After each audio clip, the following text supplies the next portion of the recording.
Assalamualaikum warahmatullahi wabarakatuh. Pada kesempatan kali ini, saya ingin menjawab soal UAS dari mata kuliah Filsafat Umum. Soal yang pertama adalah berfilsafat termasuk dalam berpikir. Namun, tidak semua orang yang berpikir itu mesti berfilsafat. Dan bisa dipastikan bahwa semua orang yang berfilsafat itu pasti berpikir. Coba Anda jelaskan. Berfilsafat sudah pasti berpikir, namun berpikir belum tentu berfilsafat. Kenapa? Karena berfilsafat atau berpikir filsafat adalah orang yang berpikir secara mendalam, menyeluruh, dan spekulatif. Sedangkan berpikir biasa adalah berpikirnya orang awam, yaitu berpikirnya masih tercampur, tidak berpola, dan tidak sistematis. Soal yang kedua adalah jelaskan proses dalam berfilsafat. A. Dongeng dan tahayul dapat melahirkan ilmu pengetahuan. Pada masa Yunani kuno, perkembangan pada ilmu masih terpengaruh dengan banyaknya mitos-mitos. Sama halnya dengan para ahli, pemikiran mereka masih didominasi dengan agama alam. Pada masa Thales yang menyatakan bahwa esensi segala sesuatu adalah air, belum murni bersifat rasional. Argumen Thales masih dipengaruhi kepercayaan pada mitos Yunani. Demikian juga dengan Pitagoras yang belum murni rasional. Ordonya yang mengharapkan makan biji kacang menunjukkan bahwa ia masih dipengaruhi mitos. Jadi dapat dikatakan bahwa agama alam bangsa Yunani masih dipengaruhi misteri yang membujuk pengikutnya. Berdasarkan hal tersebut, dapat disimpulkan bahwa faktor yang mendorong lahirnya filsafat menurut Hatta adalah karena adanya kisah, dongeng, tahayul yang senantiasa berkembang sehingga timbul filsafat. Karena keinginan untuk mengetahui kebenaran pada cerita-cerita tersebut menjadi faktor pendorong yang kuat dalam lahirnya filsafat. B. Keindahan alam semesta di malam hari menimbulkan keingintahuan manusia untuk mencari kebenaran. Keindahan alam di malam hari merupakan keindahan alam yang besar ciptaan Tuhan. Adanya keindahan alam tersebut menjadi sebab keingintahuan sebagian orang bangsa Yunani untuk mengetahui rahasia-rahasia itu. Keingintahuan tersebut melahirkan pertanyaan-pertanyaan yang memerlukan jawaban yang rasional. Ini akhirnya melahirkan filsafat, senada dengan pandangan Hatta di atas. Ahmad Tafsir dengan kutip Berling mengatakan bahwa orang-orang Yunani mula-mula berfilsafat dikarenakan ketakjuban dengan keindahan alam. Ketakjuban mereka dalam menyaksikan keindahan alam ini menyebabkan mereka ingin mengetahui rahasia-rahasianya secara logis.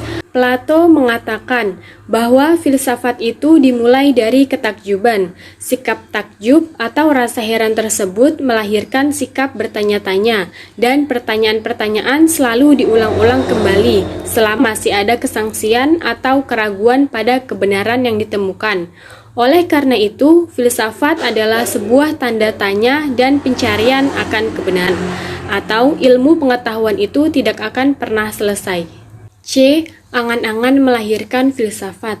Menurut aliran idealisme yang dikemukakan Plato, cita adalah gambaran asli yang semata-mata bersifat rohani dan jiwa terletak di antara gambaran asli dengan bayangan dunia yang ditangkap oleh panca indera. Dari pertemuan antara jiwa dan cita melahirkan suatu angan-angan, yaitu dunia ideal. Aliran ini memandang serta menganggap bahwa yang nyata hanyalah ideal. Soal yang ketiga adalah berdasarkan sejarah konsep berpikir dalam filsafat mengalami perubahan. Coba Anda jelaskan. A. Periodisasi filsafat Yunani beserta tokoh dan pemikirannya. Filsafat Yunani ini terbagi menjadi dua periode, yaitu periode filsafat Yunani kuno dan periode filsafat Yunani klasik. Periode filsafat Yunani kuno, tokoh-tokohnya antara lain Thales.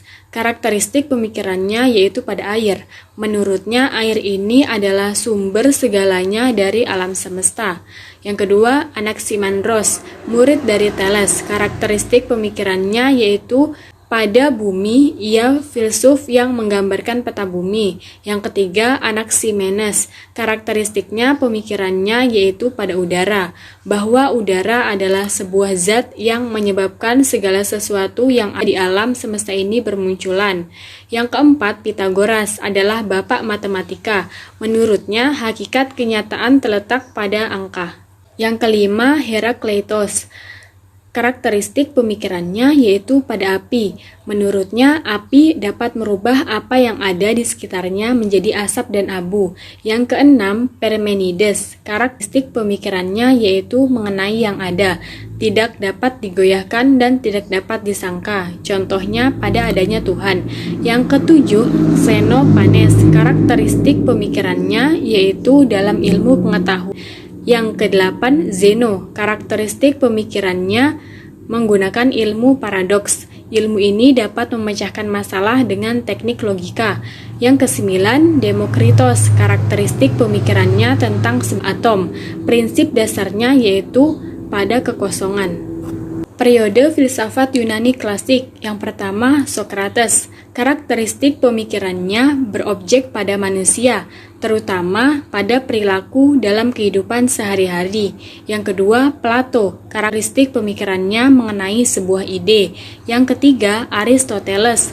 Karakteristik pemikirannya pada ide yang terbagi dalam lingkungan seperti logika, etika, politik, biologi, fisika, dan psikologi. B. Sebutkan dan jelaskan filosof-filosof besar Islam. Yang pertama, Al-Kindi. Al-Kindi mengarang buku-buku yang menganut keterangan Ibnu Al-Nadim. Buku yang ditulisnya berjumlah 241 dalam bidang filsafat, logika, aritmatika, astronomi, kedokteran, dan sebagainya. Dari karangan-karangannya dapat kita ketahui bahwa Al-Kindi termasuk penganut aliran eklektisisme. Yang kedua, Al-Farabi. Bagian besar karangan-karangan Al-Farabi terdiri dari ulasan dan penjelasan terhadap filsafat Aristoteles, Plato, dan Galenius dalam bidang-bidang logika, fisika, etika, dan metafisika. Meskipun banyak tokoh filsafat yang diulas pikirannya, namun ia lebih terkenal sebagai pengulas Aristoteles. Yang ketiga, Ibnu Sina. Ibnu Sina dilahirkan dalam masa kekacauan, di mana Khalifah Abbasiyah mengalami kemunduran, dan negeri-negeri yang mula-mula berada di bawah kekuasaan khalifah tersebut mulai melepaskan diri satu persatu untuk berdiri sendiri. Yang keempat, Al-Ghazali. Karyanya yang terbesar yaitu Ihya Ulumuddin, yang artinya menghidupkan ilmu-ilmu agama, dan dikarangnya selama beberapa tahun dalam keadaan berpindah-pindah antara Syam, Yerusalem, Hijaz, dan Tus, dan yang berisi tentang paduan yang indah antara fikih, tasawuf, dan filsafat. Bukan saja terkenal di kalangan kaum muslimin, tetapi juga di kalangan dunia barat dan luar Islam. Dan masih banyak filosof-filosof besar Islam lainnya. C. Pentingnya ilmu berdasarkan Al-Quran. Orang yang berilmu diangkat derajatnya. Allah Subhanahu wa Ta'ala berfirman, "Niscaya Allah akan meninggikan orang-orang yang beriman di antaramu dan orang-orang yang diberi ilmu pengetahuan beberapa derajat." Quran Surah Al-Mujadilah ayat 11. Ayat ini menjelaskan tentang dengan ilmu seseorang akan lebih memahami bagaimana kehidupan ini diciptakan dan mendalami pengetahuan tentang kuasa Allah Subhanahu wa Ta'ala sebagai Sang Maha Pencipta. Orang berilmu akan takut melakukan hal-hal yang mengandung dosa karena ia memiliki pengetahuan akan kekuasaan dan juga kebesaran Allah Subhanahu wa Ta'ala. D. Konsep sekularisme Barat yang bertentangan dengan konsep filsafat Islam. Sekularisme merupakan pembangunan struktur kehidupan tanpa dasar agama. Karena itu, sekularisme bertentangan dengan Islam, bahkan merupakan musuh Islam yang paling berbahaya. Sejarah perjalanan sekularisme mengungkapkan bahwa pemerintah Belanda yang sekuler itu menanamkan paham sekularisme di negara jajahannya termasuk Indonesia. Pengaruh penjajahan Belanda yang panjang itulah masih dirasakan adanya pemisahan antara agama dan negara, bahkan diberlakukan terhadap agama Islam. tanpa mereka ketahui bahwa Islam berbeda dengan Katolik dan agama lain. Untuk itu, maka pemecahannya adalah penataan kembali kehidupan masyarakat Indonesia oleh mereka yang mempunyai kedudukan strategis dan negara dan pemerintah sebagai komponen intinya. Soal yang keempat, jelaskan penyelidikan dan pembagian filsafat menurut objeknya. Filsafat mempunyai dua objek kajian, yaitu objek material dan objek formal. Objek material adalah hal atau bahan yang diselidiki, atau hal yang dijadikan sasaran penyelidikan. Objek yang dikaji adalah sesuatu yang dapat dirasionalkan, yang bersifat empiris dan ilmiah. Objek formal adalah metode untuk memahami objek material tersebut. Cara pemahamannya ada dua, yaitu spesifikasi, adalah hal yang menjadi fokus kajian.